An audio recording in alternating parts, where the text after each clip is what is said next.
Hello, everybody, and good afternoon, and welcome to this, our installment four in our 15-part webinar series. My name is Jessica Blumenthal, and I am a director in the Banking and Finance Department of ENS Africa, based in Cape Town. For those of you who don't know, this year's Banking and Finance webinar series is a 15-part series, which we are presenting with the theme of ESG. And the reason for presenting this webinar series is really twofold. One, it is to give back to the community in which we work, to the financial services community, by offering topics that we think are stimulating and interesting under the ESG umbrella, hopefully stimulating some debate and some discussion around these important topics. And also, of course, all of these webinars in this webinar series are accredited for CPD hours. So if you are in need of CPD hours and you are attending the webinar, you will be able to get a certificate for your attendance if you remain on board for the full webinar hours. So please do bear that in mind. So as I said, the series is about stimulating discussion on ESG topics, and not just the obvious topics, but those that we think are relevant to the financial services industry. If you haven't had a look at the lineup yet, please do have a look. It will be displayed at the end of the webinar series. At the end of this webinar. If you do want to register to attend any of the webinars in the series, you can email marketing@ensafrica.com and you will receive a personal invitation and a link, which you will be able to join the relevant webinar that you've chosen under either the E, the S, or the G. Within ENS Africa, we have an ESG practice group, which is a multidisciplinary group made up of practitioners from the different departments within the firm, all deeply skilled in their various areas of expertise, but all with a passion and a commitment to driving ESG and to partnering with our clients who are either continuing on their ESG journeys or just starting out and grappling with these issues. Today, you'll hear from both myself and my colleague, Deborah Carmichael. Both of us are in the Banking and Finance Department, but as I've said throughout the webinar series, you will meet colleagues from different departments within the firm who all make up a part of the ESG practice group. As we go, you can share questions with us, or you can raise questions that you'd like either Deborah or myself to answer. You can do that by putting your questions in the Q&A block, which I think you'll see on the bottom of your screen, and we will do our best to answer those as we go. Either through the presentation or at the end. What else do I need to tell you? I've mentioned the CPD certificates, so please do remain on the webinar for the whole hour. If you do need a certificate at the end, we do have to verify your attendance. And then the other thing that I always forget to say and must just remember to say quickly is that if you're interested in the ESG thought leadership coming out of ENS Africa and you'd like to read any of the articles that any of the members of the ESG practice group have written on some of the topics of this webinar series and on other topics, please do have a look at our website where all of those are collected and you'll be able to access them. I think that was my whole list of things to warn you about before we kick off with the webinar. So I'm going to hand over now to my colleague, as I said, Deborah Carmichael, who will talk to you today about LIBOR and the transition that's underway. And then, of course, we'll talk a little bit about what treating customers fairly means in that context. Thanks, Debbie. Thanks, Jess. I'm just going to share my screen in our slideshow.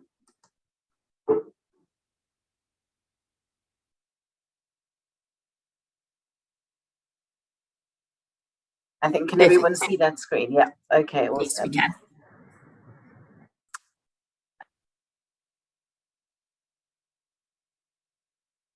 Trying to get this going. So if you wanted to know what Jess and I looked like 15 years ago when we were young and aspirant lawyers, there you go. We just thought we'd put those there for you for a little bit of fun. Anyhow, Jess and I have both been in the game for a lot longer than those faces on the screen are going to tell you.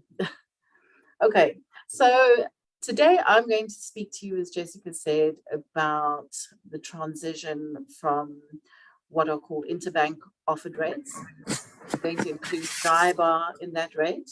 But we're going to focus more on LIBOR. LIBOR is the London interbank offered rate, which is used widely and historically globally as a benchmark for short-term interest rates. LIBOR is a systemically important benchmark. And so in the context of financial stability, governance, and so forth, LIBOR, its transition, and the products it affects within the financial system are obviously a hugely important part of ESG. So historically, there were 5 rates for 5 major currencies, this being euro, Swiss franc, US dollar, Japanese yen, and sterling, and for 7 borrowing periods ranging from overnight loans to 12-month loans, resulting in the publication of 35 rates every applicable London business day for the past couple of decades. So the London interbank offered rate was probably the most systemically important benchmark in the world until quite recently. LIBOR has been used globally and often referenced in derivative, bond, and loan documentation, as well as being a gauge of market expectation regarding central bank interest rates and liquidity premiums in the money markets. What's important is that now all currencies and tenors of LIBOR have ceased being published or have already become unrepresentative, except for certain US dollar LIBOR tenors, and those which are mentioned there will cease to become unrepresentative and cease to become published on the 30th of June 2023. So that's next year. We've got about a year and a bit to get our houses in order. So this is important for you if your company has any US dollar LIBOR exposures. And it will eventually become important in the context of JIBAR, which is the Johannesburg interbank average rate as well. So what was the key problem with LIBOR? One of the key problems with LIBOR and some of the other interbank offered rates is that panel banks had to rely too much on their own judgment when making submissions. The interbank lending market was also insufficiently liquid for the benchmarks to be robust, securely based in transaction data, and immune to manipulation. One of the key things coming out of LIBOR's transition was the fact that it was a rate that was capable of being fairly easily manipulated. That's not something that we experience in the JIBAR world, and I'll tell you a little bit why just now.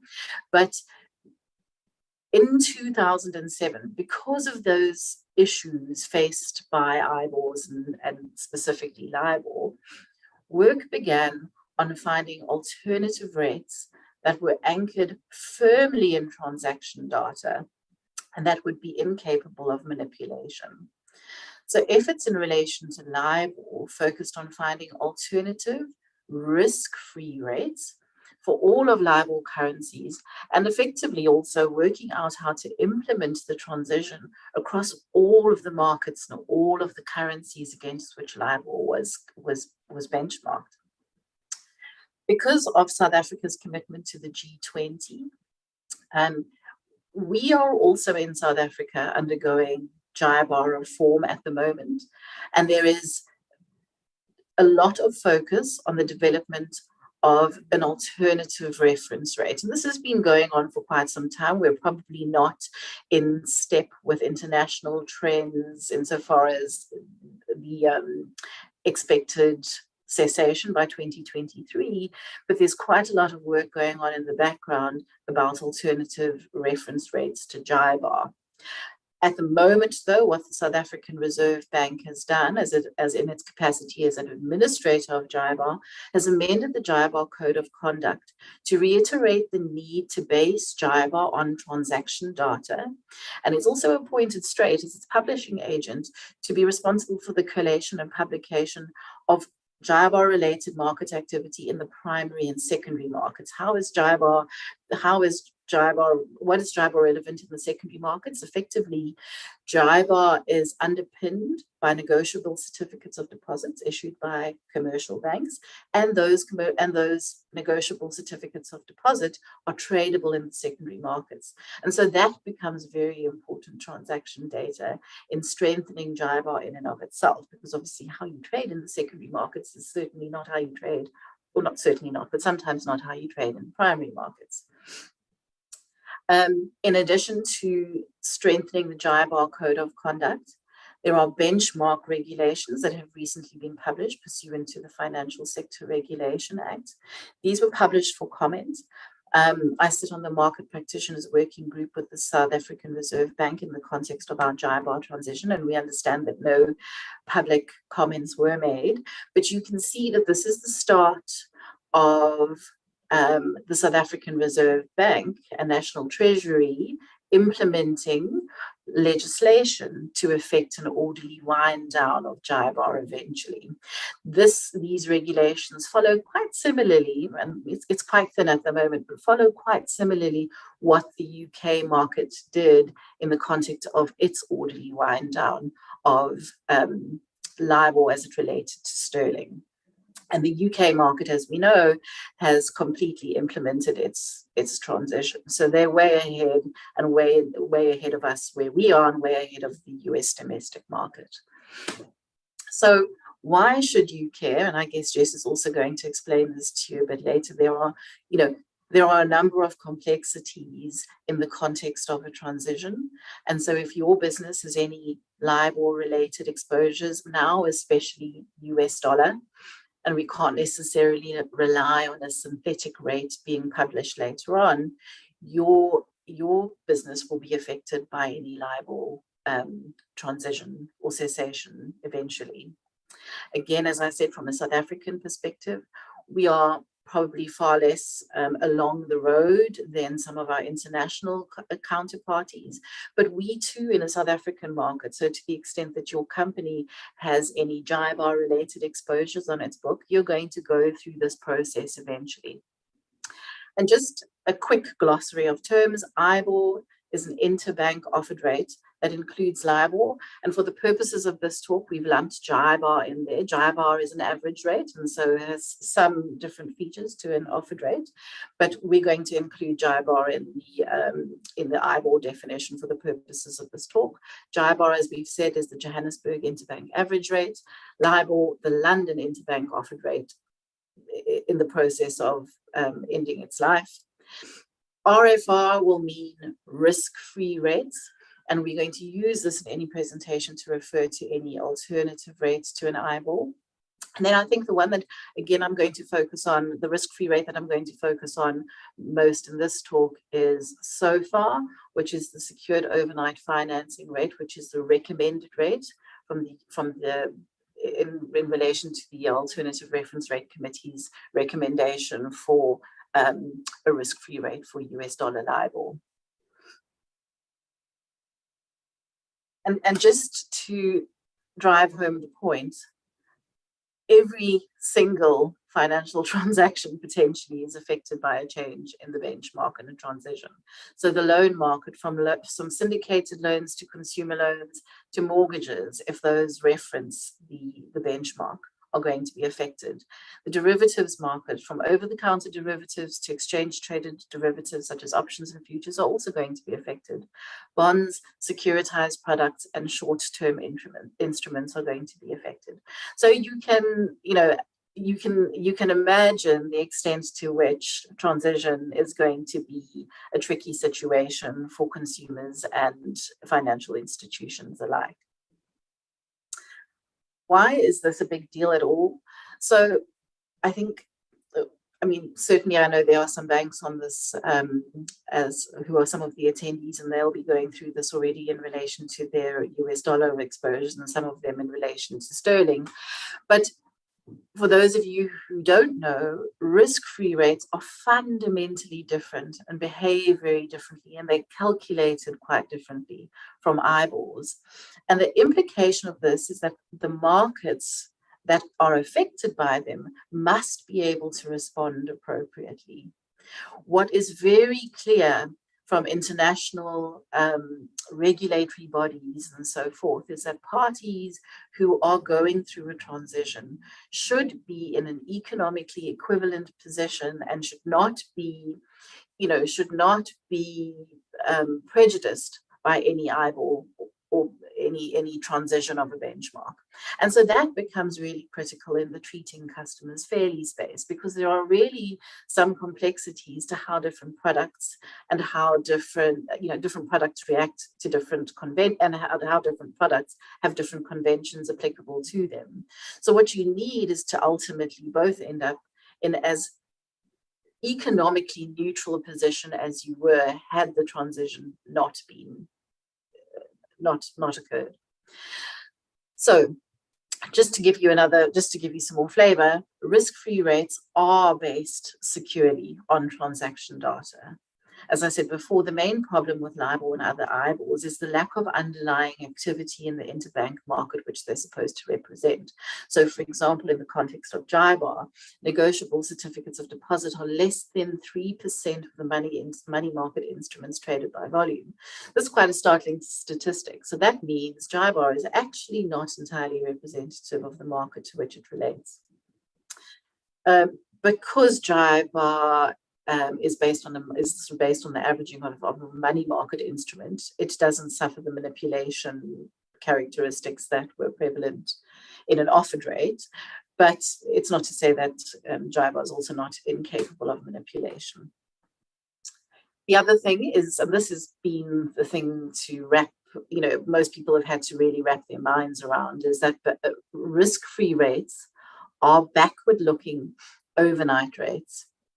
IBORs are typically published for multiple forward-looking tenors, and they're expected to measure wholesale unsecured bank borrowing costs over specific periods. So for a borrower, this means that the rate of interest is known at the beginning of the period. It can manage its operational structures. It can manage its cash flows. It knows what its interest obligations are going to be at the beginning of that interest period, whichever one it's selected. Risk-free rates are, by contrast, overnight, backward-looking rates. And so we have all sorts of conventions to deal with payment certainty and look-back periods and all sorts of other things to try and manage borrower cash operations. Back office operations are usually quite difficult, for example, in a state-owned entity where they've already asked for a long lead time to get payments operationalized and so forth. So these are the kinds of things that your clients are going to grapple with. Additionally, even in, so where you've got a linked loan, and by that I mean where it's hedged, the conventions for look-back periods in hedging instruments are quite different from those in loan instruments. So if you want to be able to match your hedges, for example, to your loan, you've got to make sure that your financial instruments in a particular transaction are speaking to each other. And those are the kinds of things that you would need to be telling your borrower about: opening dialogue, scenario planning, those sorts of things. The other thing is that because risk-free rates are just that, there are no premiums built into your risk-free rate. So your risk-free rate is going to be slightly lower than what your IBORs generally are. IBORs already compensate for credit risk and liquidity premium because you've got a longer period of time over which the IBOR is quoted for. So where does that leave us all? I mean, I guess the key takeaway from this discussion is that you should know that the challenges to LIBOR transition are not only documentary. You're going to have to interface with all of your departments within the client, within the bank, wherever you find yourself. There are operational challenges, obviously. Systems and processes are not necessarily set up for term rates. There are contractual challenges, and devising appropriate documentary fallbacks, as well as working out how to amend that documentation that currently references a forward-looking rate, is significant across all currencies and across all markets. There are also, you can imagine, contracts that are not going to be easy to remediate, and internationally these have now been called tough legacy contracts, and those are contracts where cessation of LIBOR or an IBOR is likely to prove problematic due to the lack of suitable fallbacks in that documentation or the difficulty in amending them. You can imagine, for example, in the bond market where you've got a universe of note holders, how do you get hold of all of them all the time? It's a little bit easier, for example, where you've got a global note holder and a trustee. So in the international markets, they've been able to manage that process quite easily, but managing how that works in the context of a bond that's existed for a very long time without contractual provisions which deal with consent thresholds to obtain, etc. Also, again, and I've mentioned this before, cross-market suitability. So whilst overnight rates might work quite happily in the derivatives market, a lot of work has had to be done to devise a way that an overnight rate can be compounded, for example, and used in the loan market. Then, as I said, because there is no premium built into a risk-free rate, you're going to have something called a credit adjustment spread to get you that economic neutrality that you want in a transition. Obviously, this is a commercial matter, and there are various ways that you can deal with the credit adjustment spread. It can be flexible, and it can be fixed. But these are the kinds of things that you're going to have, the discussions that you're going to have with your client in the context of treating customers fairly and making sure that good governance is adhered to in trying to effect the transition. And I think the other point I just want to make in the context of this is that an active transition is actively encouraged. You cannot wait until there's a legislative solution to sort of deal with all your problems. And I think effectively what even the UK market is finding out is that even a synthetic LIBOR, if you were to leave your contracts to sort of run off into the past the cessation date, those are again calculated quite differently. The references are different. And so even then, in that circumstance, you're going to have to be opening dialogue with your clients or with your consumers or whoever they may be to make sure that no consumer is left unknowledgeable about what those things mean. If it were to say, well, I'm not going to do it, it's way too much effort. I think this is the other point that I mentioned again. I think it happens far less in a JIBAR space, but I think, JIBAR is actually a rate that is used, for example, in the SADC countries and in the common monetary area. There are going to be some coordination challenges across markets and across jurisdictions. It's obviously far more acute in a LIBOR space where there were, significant currencies, significant jurisdictions, significant transaction value. The other thing that clients and banks are going to have to discuss in their scenario planning are the tax and accounting challenges associated with changing how interest is calculated. I think at least in the UK, the International Accounting Standards Board has found a way to deal with it. And basically, and this is where I get to economic equivalence again, is that in terms of IFRS, ultimately, if you end up in an economically equivalent position, you do not have to de-recognize that loan. So I think treating customers fairly in the context of making sure that you're also getting to a tax and an accounting neutral position is going to be really important in how you document those changes, how you scenario plan across how the credit adjustment spreads are potentially going to work, what your interest floors should be, whether or not you can accommodate hedging mismatches within or above particular percentages. So it's all of those kinds of things that you're going to need to put into your treating customers fairly pipe and smoke whilst you're going through any of these kinds of changes. For banks, obviously, regulatory capital is a big one. So to the extent that there are mismatches in, for example, between the hedges and the loans that they reference, banks could suffer basis risk. So, these are the things that I guess need to be put into the broader pot. working groups and industry bodies have basically taken the lead in recommending replacement rates and the related calculation conventions and practices. And the South African market is no different. The South African market, the South African Reserve Bank has established the Market Practitioners Working Group, and our next meeting is on Thursday. And so we've basically taken the lead from how the UK markets, bless you, Jace, the UK markets and the US markets have done this. Regulators, Financial Stability Board, the Financial Conduct Authority in the UK, we're going to probably see it with the Prudential Authority, the SARB, and the Financial Conduct, what is our equivalent? Financial FSCA. That one, exactly.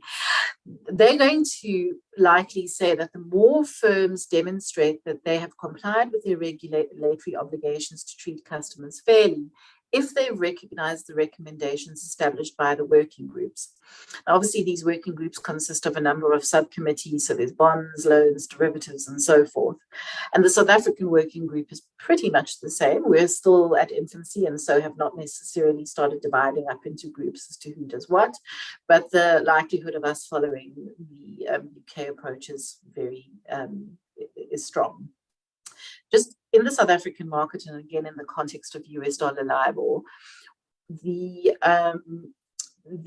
UK working group's loan subcommittees, and this is in the loan capital market space. So in relation to ISDA, let me just go back into industry bodies. In relation to ISDA, that's the International Swaps and Derivatives Association.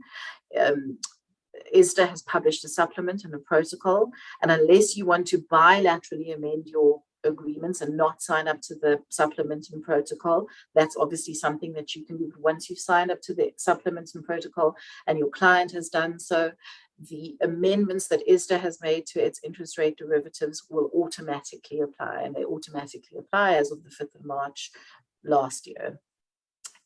We don't have an equivalent of ICMA, which is the International Capital Markets Association trade body in South Africa. I think the market generally does what it does in an organized way, but without, the umbrella of a particular trade association. What is important is in the loan space, and what we're seeing a lot in with our clients, wherever they might find themselves, is that we've been following very much the UK Working Group's loans subcommittee's recommendations, and those are the recommendations that have been now implemented in what we know as the LMA risk-free rate templates. And that's by and large what people are following. And the LMA risk-free rate templates follow a compounded in arrears approach. So they're not looking at the moment, and I'll deal a little bit right at the end of my talk with term rates and what's happening in the context of so far term rates. So as I've said, LMA is well known to South African participants. It's the accepted trade body here. Those are the documents that are being published. It's also published facility agreements for use in other developing markets in Africa, Kenya, Tanzania, Uganda, and Nigeria. So it's a really strong trade body, and its recommendations are very strong. I mean, I think that's really the basis of what I'm saying here. Again, the LMA works alongside the Loan and Securities Trade Association, which is the trade association in the US for loans. The APLMA is Asia Pacific, and obviously it also works together with ISDA and ICMA, because cross-market suitability and conventions are, ultimately the product's different, but you do try, they have been trying to coordinate how conventions work across those products. I think the only point I want to make here, because I'm running out of a little bit of time, is that there are going to be variations in domestic versus LMA style documents. What the UK market is recommending, and it is the trade body in South Africa which we follow, is to follow the compounded in arrears templates, and those are in recommended form in the on the Loan Market Association website. South African market participants are, of course, going to have to consider appropriate conventions by reference to their own broader capital structures. And again, it's a case of scenario planning and making sure you open dialogue with your customers and counterparties in the context of TCF in any transition from an IBOR or JIBAR to a risk-free rate. But just a very quick comment, there are term rates that have been developed for SOFA. There's been a large clarion cry in the developing markets for a term SOFA rate, because obviously you can imagine borrowers in developing markets are so set up for term rates that wrapping your head around all of these, backward looking conventions and trying to figure out how all of these things work, especially where people are hedged, and 90% of people are hedged in the context of a US loan. We do have the ability to use a term rate so far. The Loan and Securities Trading Association has already published recommended forms for the US domestic market. The US domestic market publishes documents in a way that we are unfamiliar with in South Africa, but at least those conventions and the fallbacks and those sorts of things are there. Whether they work and whether they work in the context of hedges and ISDA's conventions is still a question mark. But there is this ability. And I think the last thing I want to say is that LMA has published exposure drafts for market participants wishing to or wanting to use a term SOFA. Use those with caution, because those are not yet in recommended form. And I guess what I'm going to say there is treating customers fairly becomes really significantly more important than where you've got a recommended form that the market is generally going to use. And so with that, I hand over to my colleague, Jess. Thanks, Debbie. And I think Debbie's done a great job of explaining all the complexities in the transition process and why TCF becomes important, because it's not an automatic process necessarily, and it's also not necessarily a neutral process, as Debbie has highlighted for us in the first part of this webinar. So really, obviously, we've been talking about TCF, we've been throwing it around, the term around, and I thought best to just start with refreshing ourselves on what the TCF outcomes are and what this really means for participants in the financial services sector. So the TCF outcomes were devised by our conduct regulator. At the time, it was the FSB, and now it is the FSCA, as Debbie said. And the purpose of the outcomes is really to highlight to financial institutions the outcomes that they should be seeking for their clients or their customers or their consumers. These are the outcomes that a consumer should get when dealing with a financial institution. And the point of the outcomes as well is to drive conduct, to drive financial institutions' conduct, to ensure that these outcomes are achieved, but also that the culture of that financial institution, every aspect of what that financial institution does, is geared towards delivering these outcomes to customers or consumers. So that's the thinking behind the TCF outcomes 1 to 6. You can see them on your screen now. And to many of you, these will be familiar in the fact that they've been around for quite some time. They've been obviously well spoken about in the market, well documented. And already we've seen through legislation these TCF outcomes coming into hard law. So, for example, we've most recently had the conduct standard for banks, which captures many of these TCF outcomes with specific rules and regulations pertaining to how a bank should deal with its particularly retail consumers, and in order to ensure that these outcomes are achieved. And the Conduct of Financial Institutions Bill, which remains a bill and which we're hoping will become an act in the near future, will go further to encode these TCF outcomes for all financial institutions. So really taking the work that's been started in respect of banks in the conduct standard for banks and extending it to all financial institutions. So that's essentially the background around the TCF outcomes. And if we just look at them quickly, sorry, Debs, can I just thank you? If we just look at them quickly, so for example, the first TCF outcome, the fact that customers must feel confident that they're dealing with an institution with TCF where it is at the core. That's a relatively a simple one, and we'll speak in the next slides about what that means in the transition period. And then you'll see that TCF outcome 2 starts thinking about and talking about how products and services are sold into the retail market, particularly how they are designed and marketed. Then TCF outcome 3 becomes very important for what Debbie's been speaking about, where we start talking about active engagement with consumers or customers, and with them having clear information and being appropriately informed at all from what we like to call from the cradle to the grave, in respect of the financial product that consumer has contracted for. TCF outcome 4, advice given to a consumer must always be suitable to that consumer's circumstances. TCF outcome 5, the service must be of an acceptable standard, and importantly, the product must perform as the customer has been led to expect. And then finally, TCF outcome 6, that customers should not face an unreasonable post-sale barrier if they want to change any product that they've invested in. So let's just think again, just to go back to what I think Debbie did say in the beginning of the webinar, is what does this mean? What is the point of all of this? What do we need to think about as participants in the financial services sector? So firstly, of course, one must identify the contracts and products that need to be transitioned to alternative reference rates.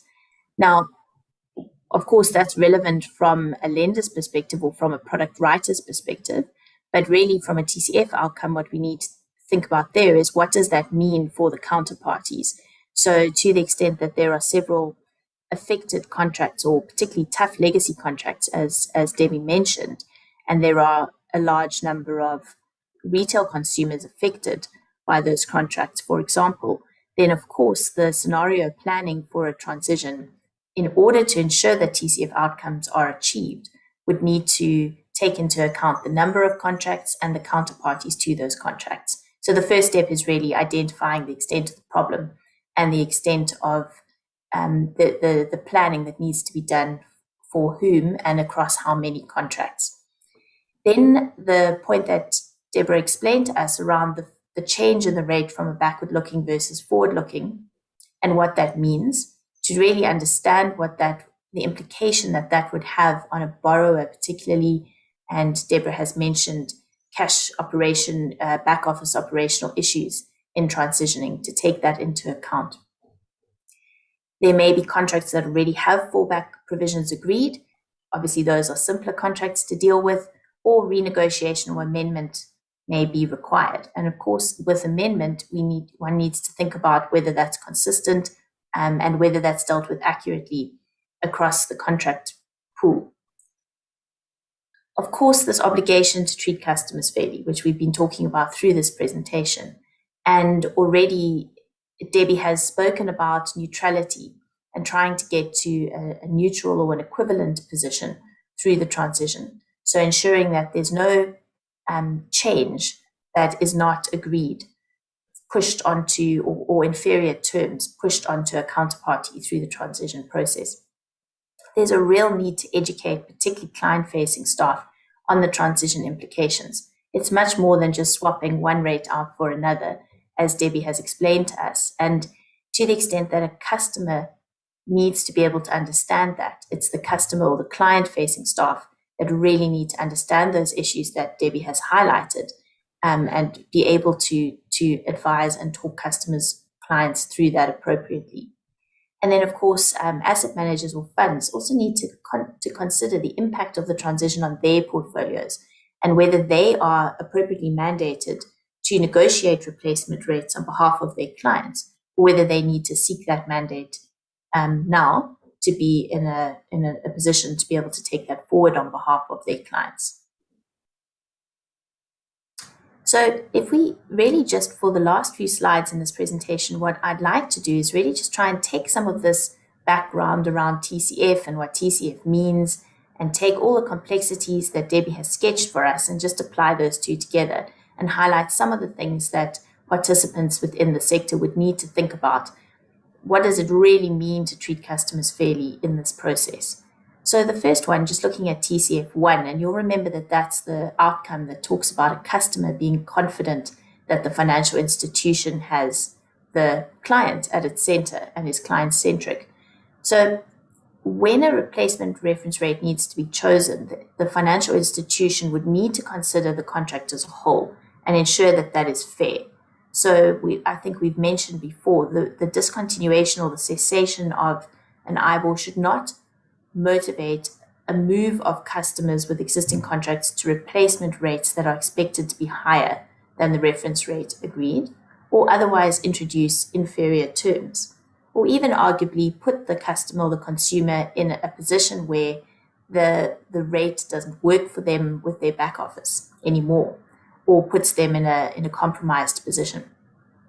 So the choice of the rate is quite important, and the way of transitioning and amending contracts to the extent that that is necessary is quite important.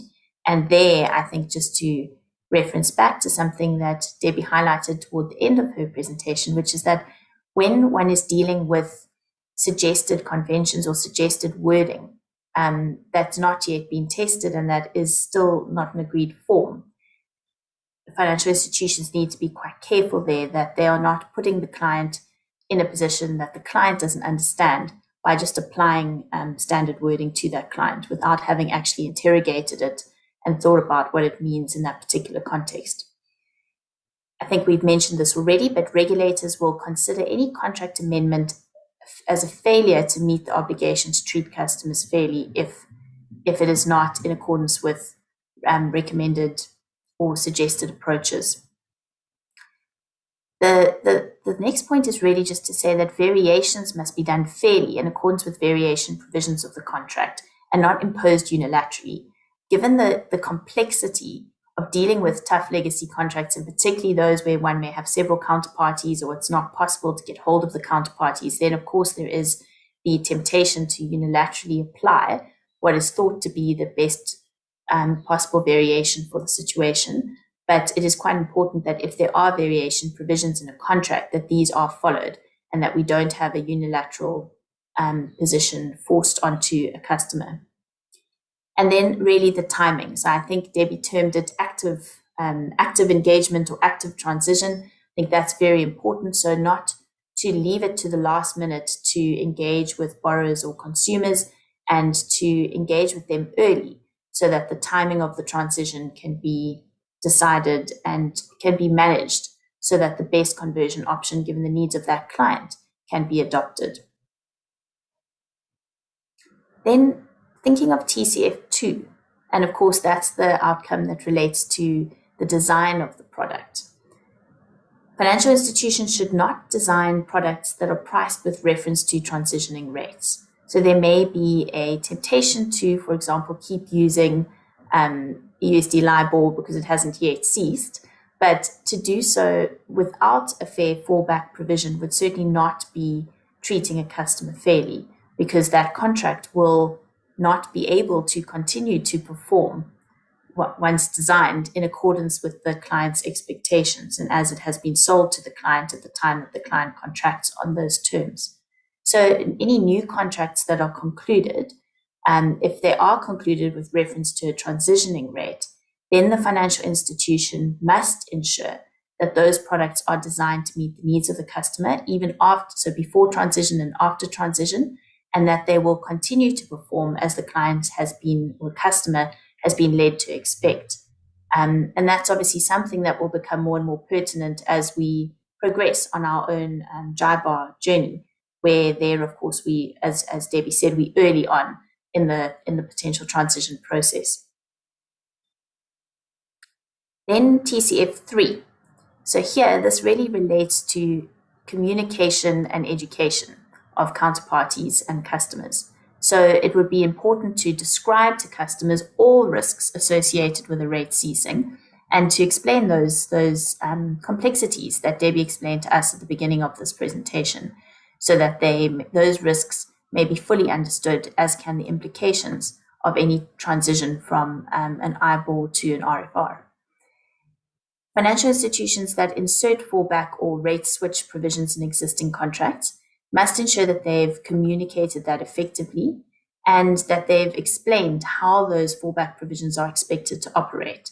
So again, there needs to be a proper understanding of what that means for the counterparty to that contract. Again, timing is important. So it's important to make sure that this is actively managed and that the transition, the replacement rate or the fallback provision is not just inserted in a contract, client signs up, and then it kicks in automatically without any kind of discussion or communication or understanding of the implications.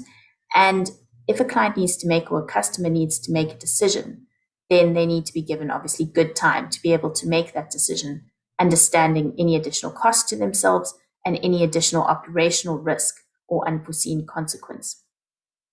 And then it becomes, and I think we've made this point already, it therefore becomes very important that client-facing staff have adequate knowledge and competence to really understand the implications of this transition or of reference rate use, and that they're able to consider and respond to client queries appropriately.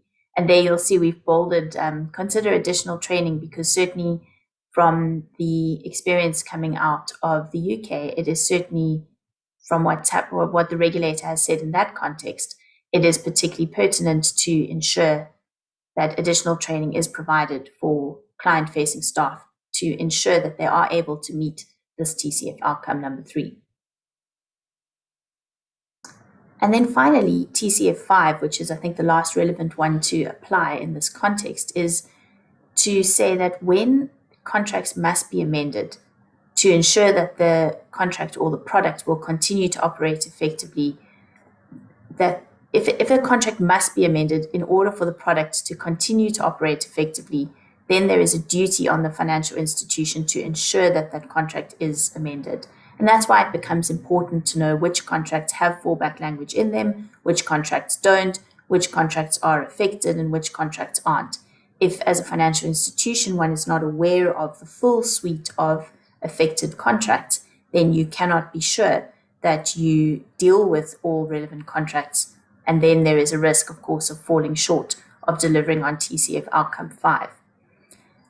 Again, if a contract with a transitioning rate is concluded and there is no fallback provision and there is nothing done, then either the rate will become unrepresentative or, of course, will no longer work in the contract, and that will be problematic from a TCF 5 perspective. So again, important to identify the contracts and to address any problems that are identified. Where necessary, inserting fallback provisions, we've mentioned that, and then where necessary, actually converting or amending those contracts, dealing with the transition actively, to use Debbie's phrase again, rather than just allowing it to come upon the consumer as time passes. And I think, Debs, if I'm not mistaken, yes, that was the last slide in the deck. So that is what I wanted to add on to all the complexities that Debbie had already taken us through, and really just to apply it from a consumer conduct perspective and from a TCF perspective.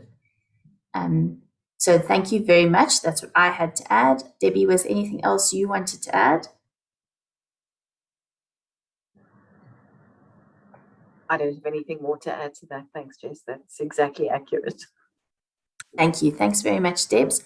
And we wanted to just thank you all for joining us today for this discussion. Hopefully everybody learned something or thought about something differently, at least, if not learning something new.